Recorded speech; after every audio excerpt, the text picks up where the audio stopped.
नमस्कार। हम सभी पर महाराज जी का आशीर्वाद और बजरंगबली जी की कृपा सदैव बनी रहे।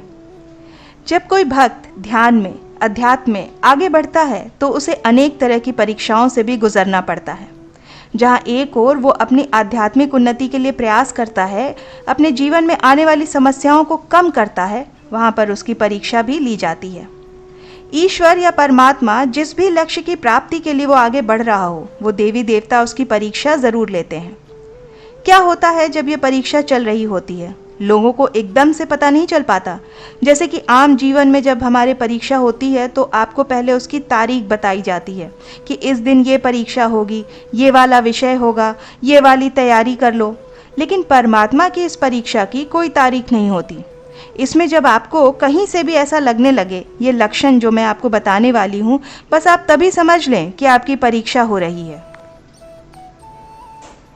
पहले पहले आपको कई प्रकार की घटनाओं से या परिस्थितियों से कुछ समझाया जाता है, कुछ सिखाया जाता है।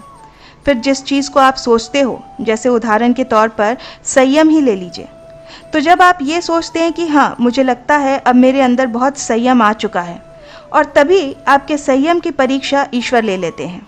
जब आप कहने लगें कि अब मेरे मन में बहुत नम्रता आ गई है, मैं सभी से प्यार से व्यवहार करता हूँ, तभी आपके व्यवहार की परीक्षा होनी तय हो जाती है। इससे पहले कि आपको ये घोषित किया जाए कि हाँ, इस व्यक्ति के अंदर ये खूबियाँ हैं, उससे पहले सृष्टि की तरफ से, ब्रह्मांड की तरफ से आपकी परीक्षा ली जाती है। देखा जाता है कि हाँ, क्या सच में इस व्यक्ति के अंदर वो खूबी है जो ये बात कर रहा है। ये ब्रह्मांड जहाँ ले जाना चाहता है, क्या उस रास्ते पर चलने के लिए ये व्यक्ति उपयुक्त है, क्या इसको ये शक्ति दी जानी चाहिए। इसलिए ये परीक्षाएं ली जाती हैं। क्या आपकी कभी इस तरह से कोई परीक्षा हुई है? कभी ज़रा इन बातों को जांच कर देखिएगा। ये अंक बेहद महत्वपूर्ण है, इसलिए आप इसे अंत तक ज़रूर देखिएगा। क्या होता है जब परीक्षा होती है? सबसे पहली जो दिक्कत आने लगती है वो है अलसाना। आप अलसाने लगते हैं। जो भी साधना आप कर रहे थे, जो भी अध्यात्म के नियम का पालन कर रहे थे, उसमें आपको आलस आने लगता है। कुछ दिन सेवा करेंगे, कुछ दिन साधना करेंगे, कुछ दिन मन को ध्यान में खूब लगाएंगे, कुछ दिनों के बाद मन की ऐसी व्यवस्था हो जाएगी, मन करेगा कि बस अब तो बहुत हो गया। अब आलस से जो है, न पूजा पाठ में, सेवा में, भजन में, साधना में, किसी चीज़ में मन नहीं लगेगा। ये परीक्षा जो है व्यक्ति के इच्छा शक्ति की जांच करने के लिए की जाती है कि क्या ये आलसी होकर बैठ जाएगा या फिर लगातार अपने लक्ष्य पर बढ़ता रहेगा। इसके मन में क्या सचमुच लगन है अपने लक्ष्य के प्रति। जैसे संसार में परीक्षाएं होती हैं, वैसे ही यहाँ भी परीक्षाएं होती हैं, और बड़ी बड़ी भारी भारी परीक्षाएं होती हैं। अब जब परीक्षा भारी है तो याद रखें कि जब तक परीक्षा ना हो, पता कैसे चलेगा कि आपके अंदर कितने महान गुण छिपे हैं।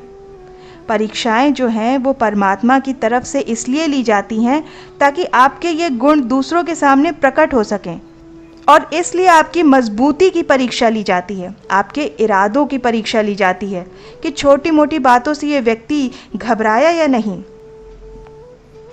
फिर आपके नियमों की परीक्षा ली जाती है। आप कहते हो ना कि मैंने ये व्रत किया है, या 5 दिन के लिए मैंने ये उपवास रखा है, या मुझे ये अनुष्ठान करना है, या मैं 2 घंटे का ध्यान करूँगा, मैंने अपने रोज़ के नियम बनाए हुए हैं। तो जब भी आपके मन में इस तरह की धारणाएं आती हैं, तो आप समझ लीजिए कि अब आपकी परीक्षा ज़रूर होगी।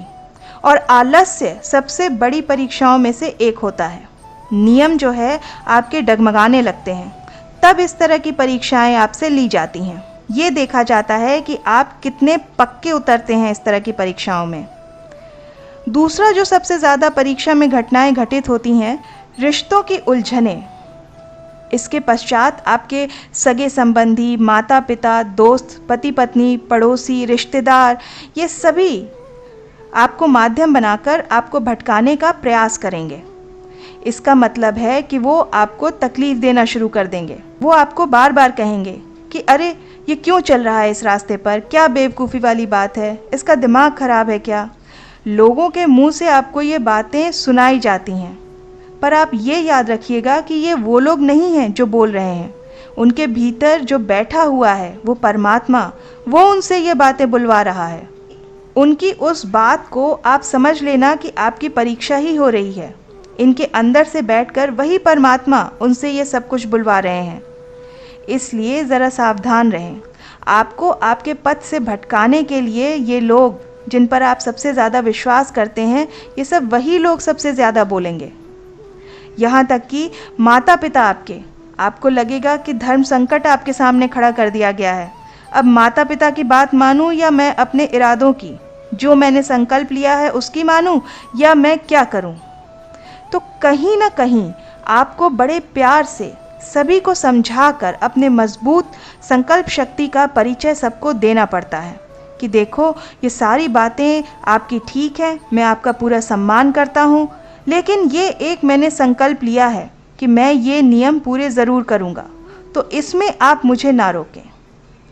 याद रखिए कि बार बार आपको भटकाने का प्रयास किया जाएगा, लेकिन अगर आप अपने संकल्प में पक्के हैं, फिर ये सारे लोग पीछे हट जाएंगे। आपके संकल्प के आगे सभी को झुकना पड़ेगा। लेकिन एक बार तो आपको अपने संकल्प, अपने इरादे पर खुद को बहुत मजबूत तरीके से चलना ही पड़ेगा। तीसरा संकेत है डरावने अनुभव का। डरावने अनुभव का मतलब है कि जब आप कोई भी साधना करते हैं तो आपको कुछ चीज़ें ऐसी डराने वाली दिखाई देती हैं।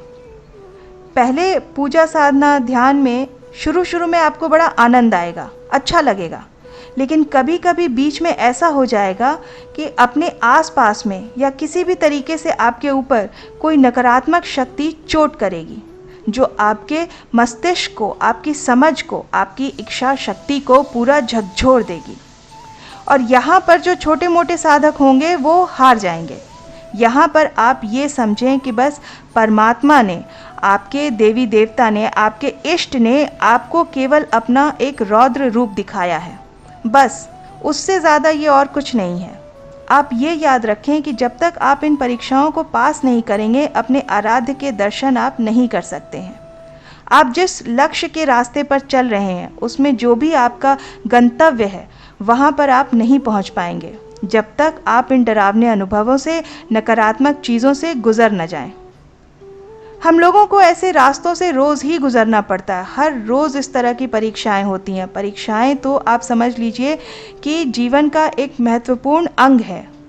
बस जब भी आप थोड़ा सा चैन लेकर बैठेंगे, तभी आपकी परीक्षा शुरू हो जाएगी। कोई पता नहीं चलेगा कब किस रूप में आकर, किस रूप में आपकी परीक्षा ले ली जाए। तो अपने आप को बड़े प्यार से समझाएं कि परीक्षा कभी भी ली जा सकती है और ये आपके जीवन का एक बेहद महत्वपूर्ण अंग है। चौथा संकेत है विश्वास की परीक्षा। आपको विपरीत परिस्थितियां दी जाती हैं। विश्वास की परीक्षा में देखा जाता है आपको अपने आराध्य पर, अपने इष्ट पर कितना विश्वास है। आपको भ्रमित किया जाता है। आपको लगेगा कि वो वाले भगवान की पूजा साधना ज़्यादा आसान है, मुझे लगता है कि मुझे ये छोड़ के वो करना चाहिए। और बहुत लोग बड़े बड़े जो भक्त हैं, बड़े बड़े जो साधक हैं, वो यहाँ से भटक जाते हैं। उनको लगता है कि ये साधना छोड़ के वो आसान वाला रास्ता अपना लो, वो ज़्यादा आसान है, वो ज़्यादा अच्छा है। यहाँ पे मेरी इच्छा पूर्ति नहीं हो रही है, इसलिए यहाँ छोड़ के कहीं और चलते हैं।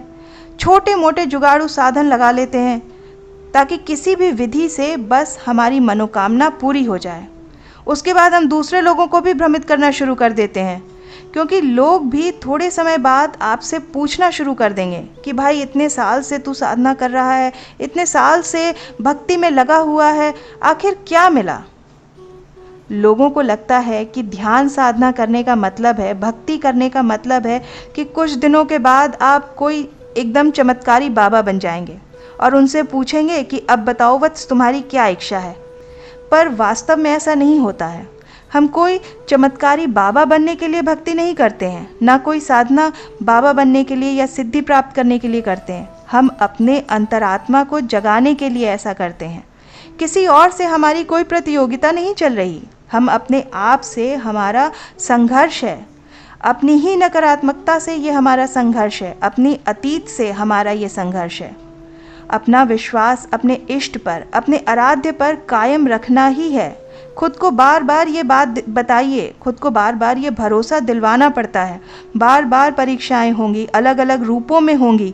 परमात्मा न जाने किस किस तरीके से परीक्षा लेंगे। कभी कभी प्यार से भी परीक्षा होगी, कभी धैर्य की परीक्षा होगी, कभी अपने परीक्षा लेंगे तो कभी पराये परीक्षा लेंगे, और स्थितियां भी अपने आप पैदा होंगी।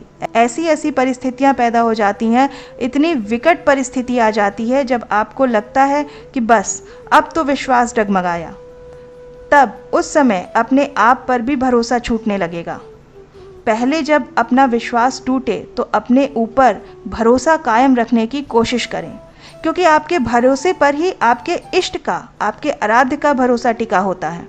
ये बात हमेशा याद रखें कि पहले खुद पर भरोसा किया जाता है कि हाँ, मेरा रास्ता सही है, मैं पूरी सोच समझ के साथ इस रास्ते पर चला हूँ।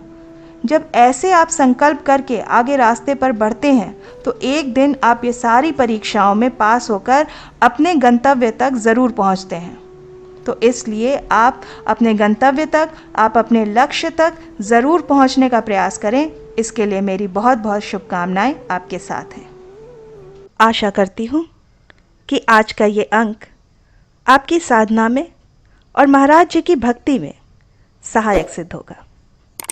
इसी प्रार्थना के साथ मिलते हैं अगले अंक में।